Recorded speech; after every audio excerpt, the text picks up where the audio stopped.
Hello, my friends. This is Lynda Lippin, and welcome to the Pilates Goddess podcast.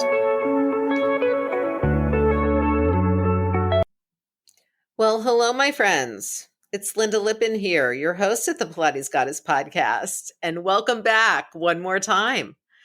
Today, we will continue talking about the Pilates mat. We are moving into the prone hyperextension exercises, Swan, single leg kick, and double leg kick.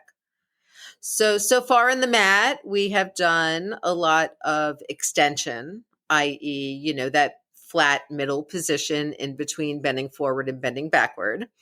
We've done work in stability. We've done work in mobility. We've done work from supine, lying down. We've done work on sitting up. We've moved our spines from the tops and from the bottoms. We have lengthened our hamstrings and worked our hip flexors. We have worked our abdominals. We have rolled on our spines. We have sat up. And now we are moving on to our stomachs. Now, it's really important that we do work on our stomach and in hyperextension. However, a quick codicil is that you may have some clients literally for whom being on their stomach really fucking sucks. Okay.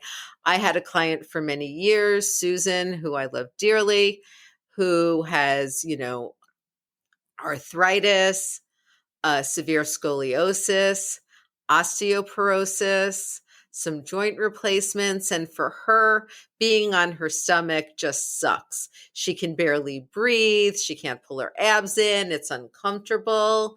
And it's very hard for her to hyperextend. So for her, whenever we wanted to do anything like a hyperextension exercise, we would do it standing. And I found places for her all over the studio to do that kind of work standing. We were big users of the pedipole. We were big users of the baby armchair. We were big users of arm springs. Okay, so this is work that you can find for people standing. And for folks who can tolerate being on their hands and knees, you can do some of this spine work there as well. Okay. And, for folks who are comfortable sitting, like I don't often encourage doing things like sitting on the long box. That's not truly classical Pilates. But if you've got a client who isn't comfortable, say, being on their stomach, doing pull straps and T on the reformer, you might sit them up on the box, right? And pull the straps that way. And there are some places where you can also do that within the mat work. All right. So let's start with Swan. Now, a lot of times we liken Swan to Cobra in yoga. And we do that because the positions kind of look relevantly similar. However, the exercise itself is a totally different animal, I've been dying to use that phrase, than the Cobra. Number one, for doing Swan, and especially the Swan dive, okay, we will often have our hands a little bit wider, especially at the beginning. So a lot of times, especially in the studio, like I will teach beginners or beginner intermediate people the Swan and the beginning of the Swan dive on the raised studio mat using the dowels. So if you've ever been on one of the Pilates studio mats, they're about 4 inches high up off the ground, maybe a little bit more. They have a foot strap at one end, and the other end has 2 wooden dowels that extend out about 10 inches from the mat.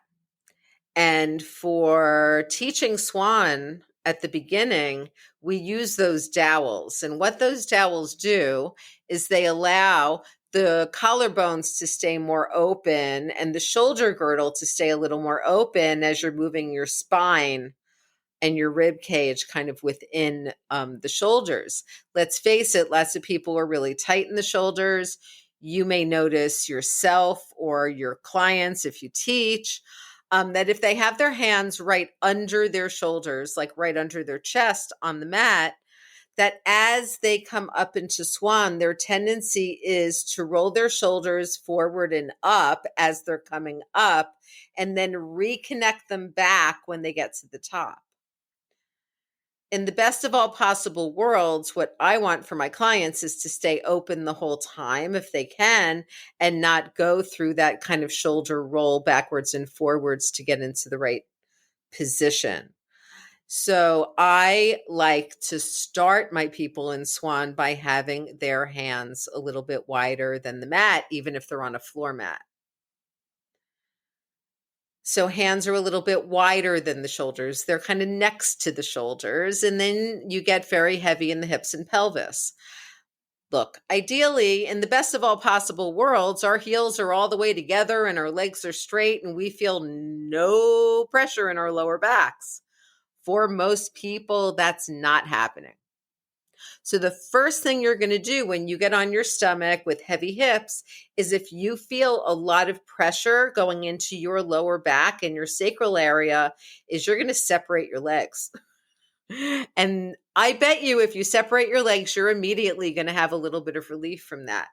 There's a variety of reasons for that, involving the positioning of your hip flexors and other things. But just know that the first thing you want to do on your stomach, you feel pressure in your back, is just separate your legs a little bit and then pull your abdominals up and in a little. All right. So for Swan, at the beginning, we're keeping the legs heavy. We're pressing into the arms. We're lifting up the head and the chest. We're keeping the collarbones open. We're lifting up the spine, and then we're pulling back down. And I encourage my clients to literally pull back down on these as if they were holding on to dowels, by really pulling their elbows back as they reach their chest forward. It becomes a little more lat work, and you get a little more sense of the back connection into the abs and the side of the ribs. When that becomes a little bit easier for folks, you could start to maybe bring the legs a little bit closer together, depending on how their backs are doing. And then you can add rocking, right? So the full name of the exercise is the Swan dive. And ultimately, it looks like a swan dive in diving, where the heels are together, the legs are up, the arms come up kind of in a little bit of a V or Y position, a nice victory position for that swan dive in the air, the opening of the swan before you close it to dive down. And that's really what you're looking for, right? Is you're looking for that openness, and then you rock.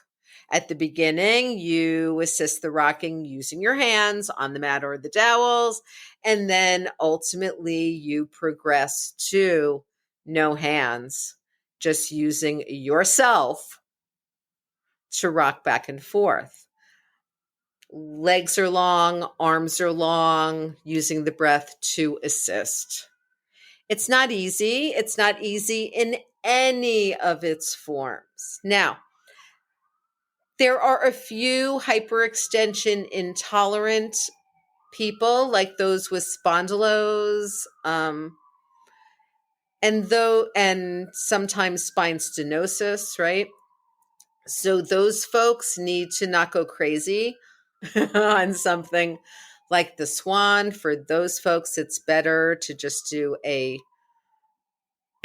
small lift of the chest and not really move into that hyperextension, or extra hyperextension in the lumbar spine, which, is automatically a little bit hyperextended naturally. But for most folks, finding this length in hyperextension and getting the back strength and the back muscles and the abdominal muscles to work along with the glutes and the backs of the legs to affect this is a big, Big deal. And the ability to keep your legs straight while you're lifting your legs up behind you, and moving through the upper body is a lot of work for the quads. Actually, it's a lot of work to keep the knees straight and extend those hips. So Swan is really useful. It's really difficult. It's got a lot of component parts. Now, you can break Swan down into having your arms fixed either by your sides or out to the side and just lifting up head, chest, and arms, staying, relatively low in the extension just to find that strength. You can also work on just keeping the upper body down and steady and lifting up the legs and lowering them, and then just kind of putting that together. Okay. But Swan is meant to look like the Swan dive in actual diving. Okay. So it's not really like the Cobra in yoga at all. Now, we see the Swan a lot in the studio. There's a version of Swan on all of the barrels. There's Swan on the Reformer. You can do versions of Swan or this kind of prone hyperextension on the Cadillac using the leg springs, right? You can also do the Swan using the push-through bar, the push-through on the stomach, right? There's a lot of Swan. There's Swan on the Wunda chair.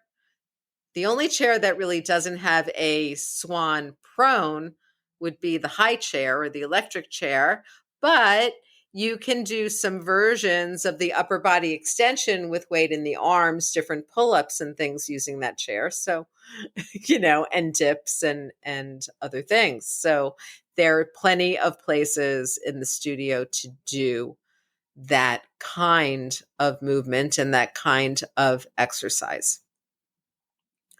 I personally love Swan. Some days I love to hate it, but it always makes me feel better. And for any of your folks who have any posterior disc herniations or any spine conditions that really need extension and hyperextension, which is the majority of them, things like Swan, they need. All right. They just need. These are not the exercises to leave off.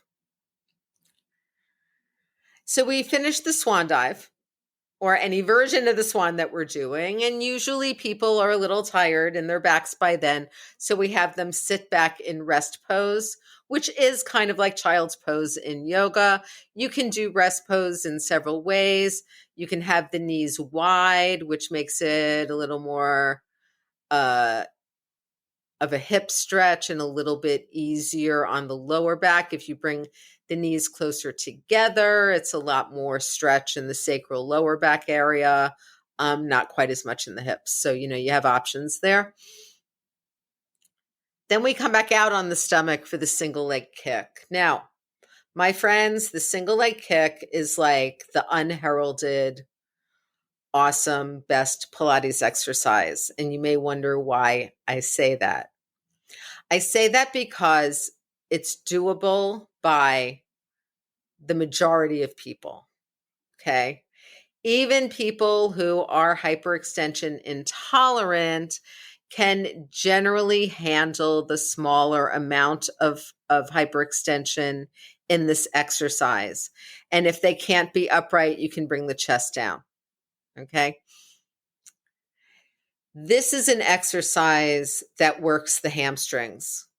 The hamstrings are the primary movers of this exercise in the concentric phase. And actually, the quads are the concentric movers as you're straightening the leg, but they're assisted by gravity. So it's a little bit less work for them. It's a lot of work through the torso. So for the single leg kick, we're now on our elbows and forearms. In the classical version, okay, the knuckles are actually together in the front of the body. You make fists and you bring your knuckles together. So you've almost got like a tripod happening with the arms. Okay, so you're on your elbows and forearms, but the knuckles are together in front of you or under you. So you've made a tripod out of your arms.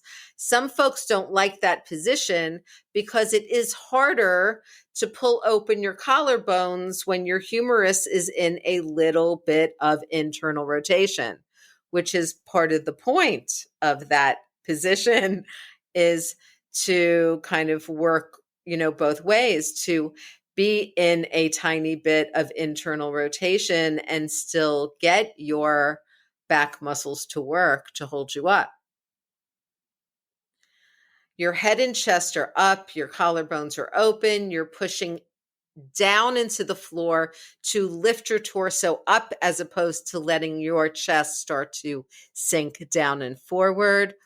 Your hip bones are forward, your pubic bones and hip creases forward, and your abdominals are pulled in. So your belly is not hanging to the mat.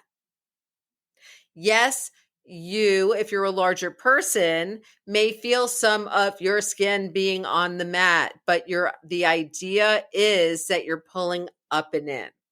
So even if you've got some skin on that mat, it's not as much as you would if you were just relaxed in.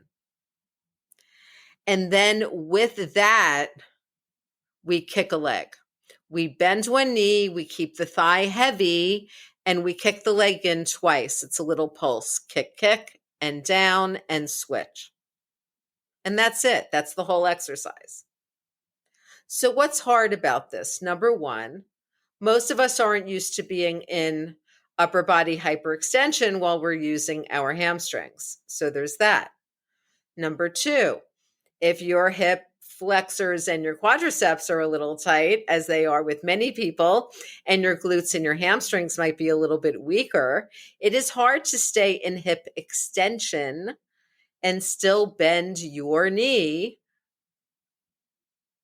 behind you without your pelvis moving all over the place. So there's that. Finally, if this exercise is super easy, then what you do is you lift your knee up. You basically lift your thigh up a little bit as you're bending the knee in. So now you've added that upper hamstring work and a little more glute work into this activity. Foot position can be an issue here. Some folks like to keep a relaxed foot or relaxed ankle. I was taught that at one point because I was so tight in my feet and tensing my feet too much in either the flex or the point. So I was told to keep almost a floppy foot, a floppy ankle as I was doing it. You can also flex and then point, or point and then flex for that pulsing. Do you on this one? I'm not so concerned about the foot and ankle position. I'm concerned about the torso and the pelvis staying steady and stable as you're working through the hamstrings. Okay, that's the concern. That you're staying lifted up off the mat, that your pelvis isn't moving around, that your abdominals are in, that your chest doesn't start to fall down toward the ground, that your shoulders don't start to round forward. Okay, that's what's important in this exercise. Now, this exercise shows up in any of the hamstring curls. If you've done any hamstring curls on the long box on the reformer, if you've done any of that work using the leg springs on the Cadillac.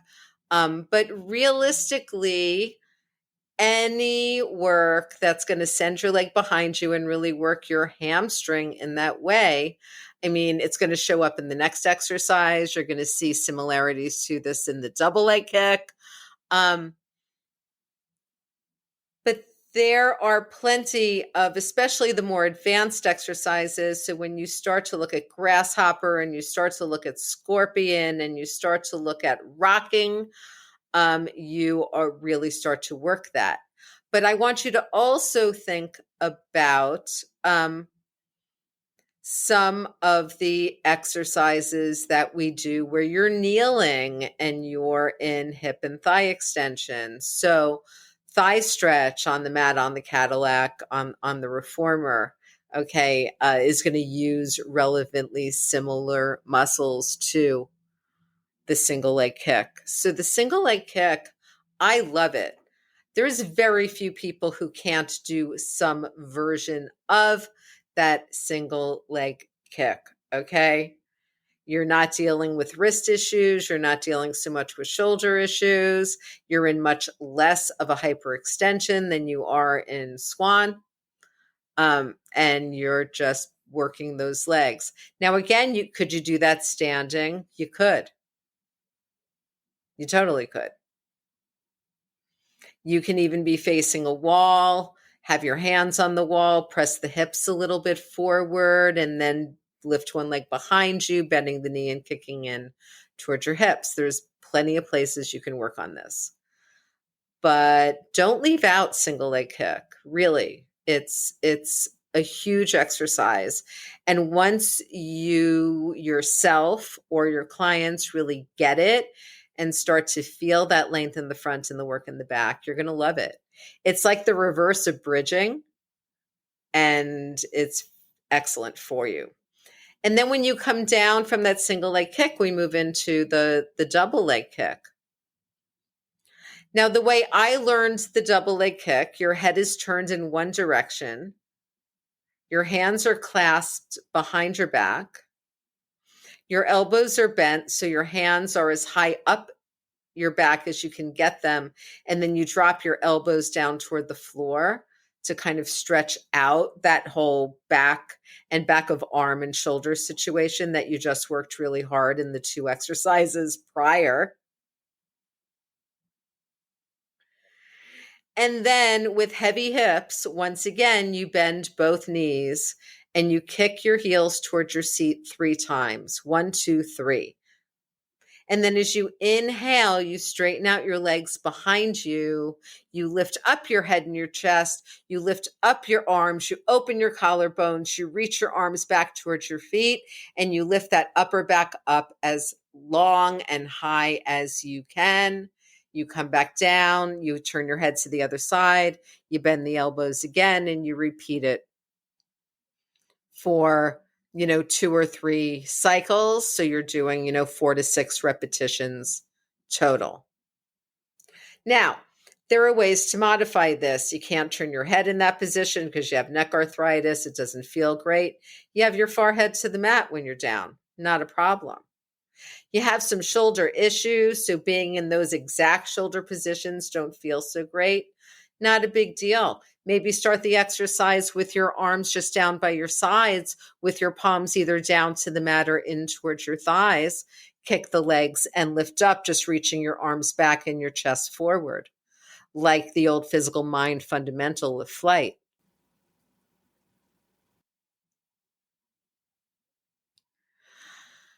People need to be able to bend their knees and extend their hips. So even if it's hard, working through that bending of the knees and the hip extension is important. So I would not shirk that piece of it. Because once you're no longer kicking and just lifting the upper body, then you're just really doing a modified version of Swan, right? So you kind of can go back to modifications for that. Heels can be together, heels can be apart. Sometimes what I like is heels together for the kick, and then to allow more length of the lower back and less restriction to allow the legs to separate a little bit when you come up into the hyperextension of the stretch. Once again, this is just a great back body exercise. It's just full on hamstrings and glutes. It's getting your calf muscles. It's lengthening the front of your body. It's working everything. And seeing as coming to this, we've just done like 10 to 12 exercises that were all either moving forward or round or just round to extension and rotation. Don't feel like this is a ton of hyperextension at once, because it's really not. When you look at how much you've already done, your back is ready or should be ready to do this level of the hyperextension. And we kind of need it because right after this series, we go into some much more intense movements and exercises. So, my friends, if you tend to leave the hyperextension out or just go full on into the hyperextension without being aware of what your other parts are doing and what should be steady and stable, then I invite you to take these 3 exercises and drill them and practice them, because they really will help you get stronger and move forward. Just take these 3 and just practice these as your hyperextension work. Just these. And I promise you, they will get better. You will be standing up and sitting up much more easily.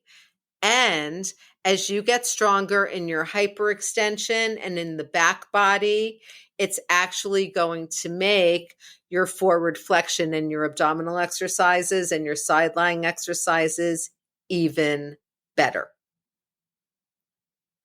All right, my friends. Once again, thank you so much for joining me on the Pilates Goddess podcast. Please feel free to join my Facebook groups. There's Strong Bones Pilates and Pilates Teacher Mastermind.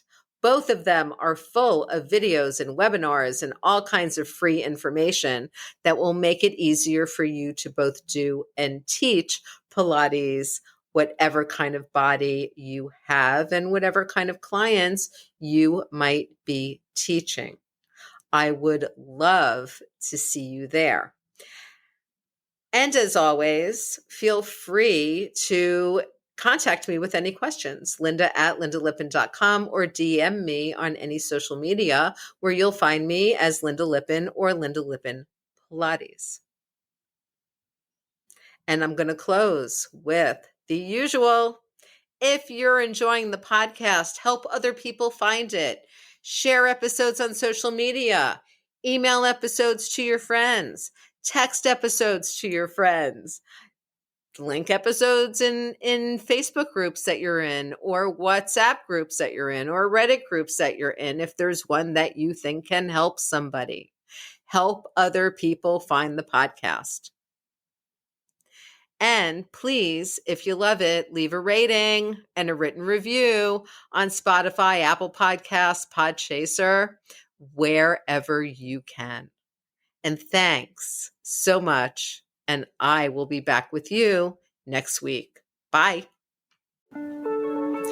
Thank you so much for listening to the Pilates Goddess podcast. Music brought to you by Nerd Salad. Please leave a review on Apple Podcasts, especially if you liked it. And please like, share, and subscribe wherever you listen to your podcasts. Thanks.